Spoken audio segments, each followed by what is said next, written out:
اذان کی یہ آواز کویت کی ایک مسجد کی ہے، جہاں حی علی الصلاۃ کی جگہ یہ اعلان کیا جا رہا ہے کہ الصلاۃ فی بیوتکم، یعنی نماز اپنے گھروں میں۔ وہیں دوسری طرف یہ نظارہ ہے دلی کی شاہی جامع مسجد کا، جہاں ایک حوض میں ایک ساتھ کئی لوگ وضو کر رہے ہیں۔ نہ انہیں اپنی پرواہ ہے اور نہ ہی اپنے گھر والوں کی۔ انہیں ذرا بھی خیال نہیں ہے کہ اگر ان میں سے کوئی بھی شخص کورونا پازیٹیو ہوا تو سب کے سب کورونا متاثر ہو جائیں گے۔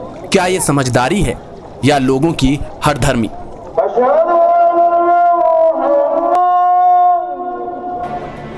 حیرت کی بات تو یہ ہے کہ لوگوں سے اس کے بارے میں جب بات کی گئی تو انہوں نے جو کچھ کہا اس میں سمجھداری جیسی چیز کہیں نظر نہیں آئی۔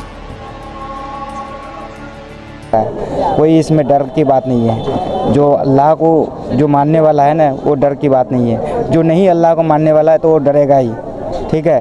دینے والا اوپر والا ہے، بیماری اللہ کی ذات سے ہوتی ہے، ٹھیک ہے۔ نماز وہ سرکار دینے والا بھی اوپر۔